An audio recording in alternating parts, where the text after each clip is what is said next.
Share market சேனலை subscribe பண்ண அனைவருக்கும் மனமார்ந்த நன்றிகள். அனைவருக்கும் விநாயகர் சதுர்த்தி நல்வாழ்த்துக்கள். ஸோ மார்க்கெட் அப்டேட் 28 ஆகஸ்ட் நாளைக்கு எப்படி இருக்குன்றதை பார்க்கலாம். ஸோ நான் இந்த வீடியோ மூணாக பிரிச்சிருக்கேன். ஒன்று வந்து பார்த்தீங்கன்னா US 50% டேரிஃப் டு இந்தியா, இது வந்து இன்னிலிருந்து இம்ப்ளிமெண்ட் ஆயிடுச்சு 27ஆம் தேதியிலிருந்து.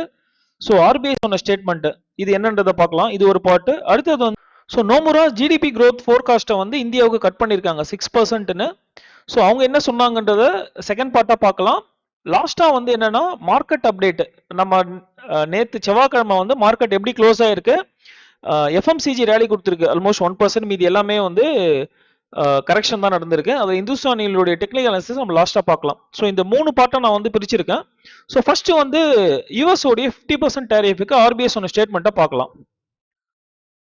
ஸோ ஆர்பிஐ வந்து என்ன சொல்லியிருக்காங்க அப்படின்னா, RBI governor central bank is ready to step in with policy measures to support economic growth and sectors hit by 50% US tariff. So எது எதுலாம் வந்து செக்டார் அஃபெக்ட் ஆகிருக்கோ அதுவும் அதுக்கப்புறம் எக்கனாமிக் க்ரோத்துக்கும் RBI ready to step in அப்படின்னு சொல்லியிருக்காங்க.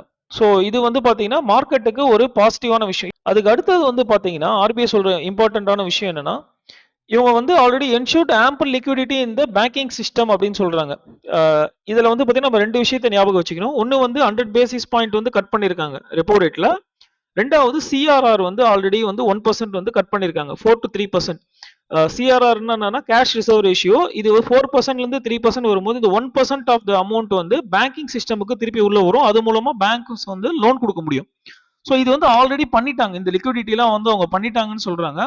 So இதனால நவம்பர் 2க்குள்ள ஒரு 2 லட்சம் கோடி வந்து பாத்தீங்கன்னா இந்த சிஆர்ஆர் கட் பண்ணதுனால உள்ள வந்திருக்கும். ஸோ எனஃப் லிக்விடிட்டி இருக்கு அப்படின்னு சொல்லியிருக்காங்க. அது மட்டும் இல்லாம will take all necessary steps to support economic growth especially in system that may more severely impacted. எந்தெந்த செக்டார்லாம் அஃபெக்ட் ஆயிருக்கோ அதுக்கெல்லாம் வந்து சப்போர்ட் பண்றதுக்கு எல்லா ஸ்டெப்ஸும் எடுப்புன்னு சொல்லியிருக்காங்க.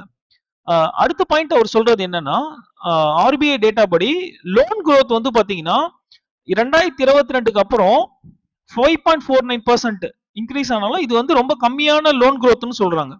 அதாவது இன்க்ரீஸ் ஆனது 5.49%, பட் ஸ்டில் 2022ல இருந்த மாதிரி இது வந்து வீக்கஸ்ட் growth அப்படின்னு சொல்றாங்க. ஸோ இது வந்து ஒன் ஆஃப் த ஆஸ்பெக்ட் நம்ம பார்க்க வேண்டியது இருக்கு.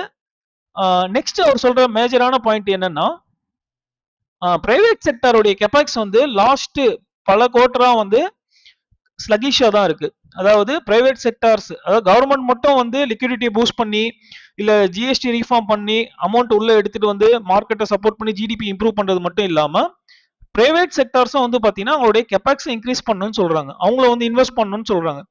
இப்ப மாருதியோட இன்வெஸ்ட்மெண்ட் நம்ம பார்த்திருப்போம், 70,000 கோடி அடுத்த 6 வருஷத்துல பண்றேன்னு சொல்லியிருக்காங்க. அதே மாதிரி எத்தனை கம்பெனிஸ் நம்ம ரீசெண்டா கேள்விப்பட்டிருக்கோம்னு பாத்தீங்கன்னா ரொம்ப கம்மி.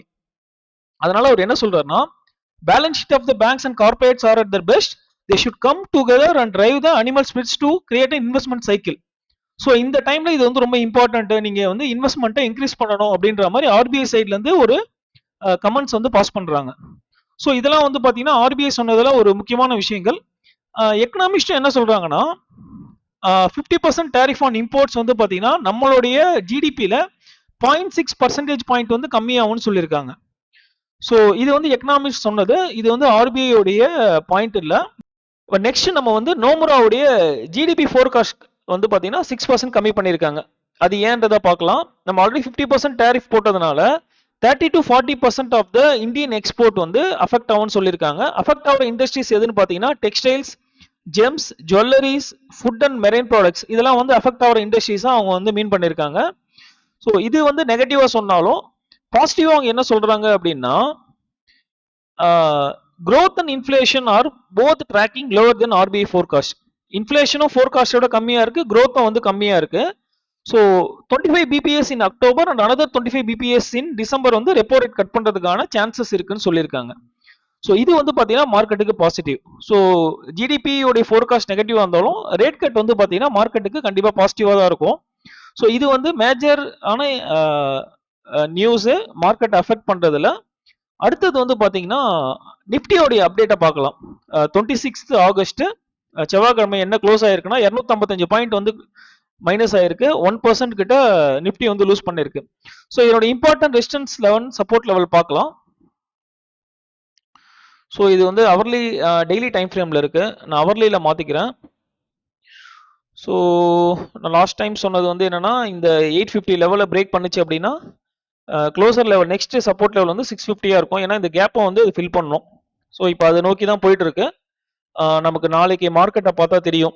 இப்போ இந்த சப்போர்ட்ல விஸ்டாண்ட் ஆகுதா, இல்லை இதையும் பிரேக் பண்ணிட்டு அடுத்த லெவல் வந்து பார்த்தீங்கன்னா 24,450 லெவல், இந்த ஜோன்ல வந்து சப்போர்ட் எடுக்கணும். இதுதான் வந்து நெக்ஸ்ட் சப்போர்ட் லெவல். இதை உடைச்சதுன்னா பெரிய டவுன்வர்ட் மொமெண்டமா நம்ம வந்து பார்க்குற மாதிரி இருக்கும் நிஃப்டியில். மோஸ்ட்லி அதுக்கான வாய்ப்பு இருக்கிற மாதிரி தெரியல. ஏன்னா டேரிஃப் ஒரு பக்கம் வந்து உங்களுக்கு நெகட்டிவ் நியூஸ் அப்படின்னா, நம்மளோட ஜிஎஸ்டி ரீஃபார்ம்ஸ் வந்து பாசிட்டிவா இருக்கு. மியூச்சுவல் ஃபண்டுக்கு வர எஸ்ஐபி உடைய அமௌண்ட் வந்து பார்த்தீங்கன்னா ஐயா இருக்கு. ஸோ இதனால வந்து டிஐ வந்து பெரிய லெவலில் வாங்க முடியும். ஸோ அதனால தான் நீங்கள் பார்த்தீங்கன்னா தெரியும், டிஐ டேட்டாலாம் வந்து பார்த்தோன்னா ஒரு 7,000 கோடி கிட்ட பை பண்ணியிருப்பாங்க. ஸோ இதில் பார்த்தீங்கன்னா தெரியும், எஃப்ஐ 6,500 கோடி செல் பண்ணாலும் டிஐ வந்து 7,060 கோடி கிட்ட பை பண்ணியிருக்காங்க.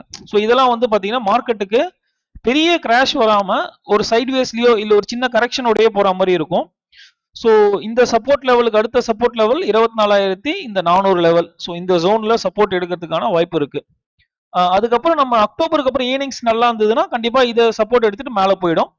ஸோ நம்ம வெயிட் பண்ணி பார்க்கலாம். ரெசிஸ்டன்ஸ் லெவல் வந்து பார்த்தீங்கன்னா 25,150 ஃபர்ஸ்ட் இருக்கும். அடுத்த ரெசிஸ்டன்ஸ் வந்து பார்த்தீங்கன்னா 25,650. ஸோ இதுதான் நிஃப்டியில் இருக்க ரெசிஸ்டன்ஸ் அண்ட் சப்போர்ட் லெவல். நம்ம அடுத்தது வந்து செக்டாரல் வைஸ் டேட்டா பார்க்கலாம். இதில் பார்த்தீங்கன்னா தெரியும், எஃப்எம்சிஜி மட்டும் தான் 0.9%. மீது எல்லாமே வந்து பெரிய கரெக்ஷன் தான். ஆட்டோ ஓரளவுக்கு பரவாயில்ல, 0.4% கரெக்ஷன் ஆயிருக்கு. அதுக்கு அடுத்தது ஐடி வந்து 0.6% கரெக்ஷன். இதில் மாருதி வந்து பார்த்தோன்னா ஒரு 2% மேலே ரேலி கொடுத்தது. ரெக்கார்ட் ஆகியும் வந்திருக்கு. ஏன்னா அவங்க இன்வெஸ்ட்மெண்ட் பண்ண போகிற அனௌன்ஸ்மெண்ட் சொல்லியிருந்தாங்க. அது நேற்று நான் ஷார்ட்ஸில் போட்டிருக்கேன். ஸோ செக்டாரல் வைஸ் டேட்டா தான். ஃபைனலாக நம்ம பார்க்குறது வந்து எஃப்எம்சிஜியோடைய ஸ்டாக் இந்துஸ்தான் யூனிலிவரோட டெக்னிக்கல் அனாலிசிஸ் பார்த்துடலாம். நான் டெய்லி டைம் ஃப்ரேமில் வச்சு உங்களுக்கு எக்ஸ்பிளைன் பண்ணுறேன். ஸோ இந்துஸ்தான் யூனிலிவர் நீங்கள் பார்த்தீங்கன்னா இது ஒரு சேனல் பேட்டர்னில் தான் இப்போ ட்ரேட் ஆகிட்டு இருக்கு. இது வந்து டெய்லி டைம் ஃப்ரேம். கோவிட் கிராஷுக்கு அப்புறமே வந்து ஒரு பெரிய மூவ்லாம் கிடையாது, அப்படியே சைட்வேஸ்லேயே தான் போயிட்டு இருக்கு. இந்த சேனலில் தான் வந்து ட்ரேட் ஆகிட்டு இருக்கு. ஸோ இந்த சப்போர்ட் வரும்போதெல்லாம் ரைஸ் ஆயிருக்கு. ஒரு 20% ஏறும், ஒரு 15% ஏறும். இப்போ இந்த சப்போர்ட் வந்தது ஒரு 40% ஏறி இருக்குங்களா, திருப்பியும் வந்து இறங்கிடுச்சு. அதுக்கப்புறம் இங்கே வந்தது, திருப்பி இந்த சேனலில் வந்து ஒரு 30%. இப்போ இந்த ஏறின அமௌண்ட் எல்லாமே அகைன் இறங்கி இருக்கும். இப்போ இந்த ரெசிஸ்டன்ஸ்லேருந்து இங்கே பார்த்தீங்கன்னா அதே இருக்கும், 30% இருக்கும். ஸோ இந்த ரெசிஸ்டன்ஸில் யாரா வாங்கியிருந்தாங்கன்னா இந்த 25% மைனஸில் போய் மாட்டி இருப்பாங்க.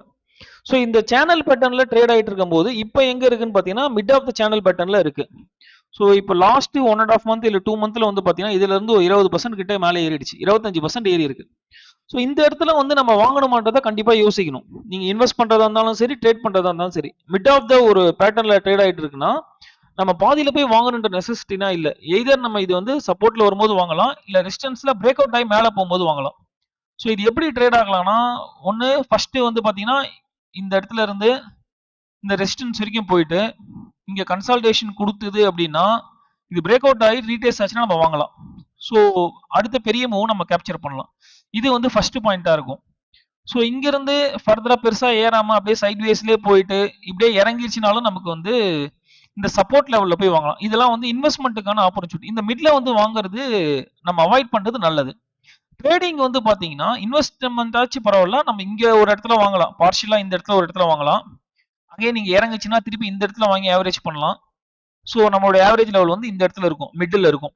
ஆனா ட்ரேடிங்கை பொறுத்த வரைக்கும் இதெல்லாம் நமக்கு வந்து பெட்டர் ரிஸ்க் ரிவார்டாவே இருக்காது.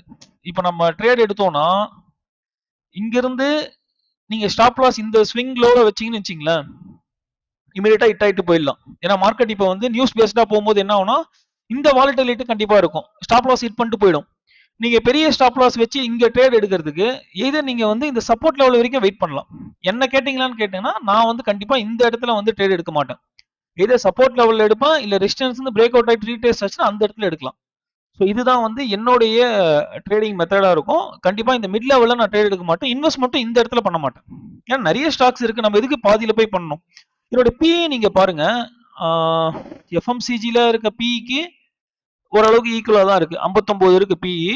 எஃப்எம்சிஜில வந்து பாத்தீங்கன்னா நெஸ்லே இந்தியா, இந்த பிரிட்டானியா இதெல்லாம் வந்து பாத்தீங்கன்னா 60, 70 இந்த ரேஞ்சில் தான் இருக்கு. ஐடிசி பெட்டரா இருக்கு. ஆனா ஐடிசி நம்ம வந்து எஃப்எம்சிஜியோட 1 to 1 கம்பேர் பண்ண முடியாது. ஆனா சிகரெட்டோடைய கான்ட்ரிபியூஷனே வந்து பாத்தீங்கன்னா ஒரு 40% இருக்கு வந்து. சிகரெட்டோடைய ரெவன்யூவே 42% இருக்கு. பட் ஆனால் அது வந்து அட்ராக்டிவான பிஇல இருக்காங்க.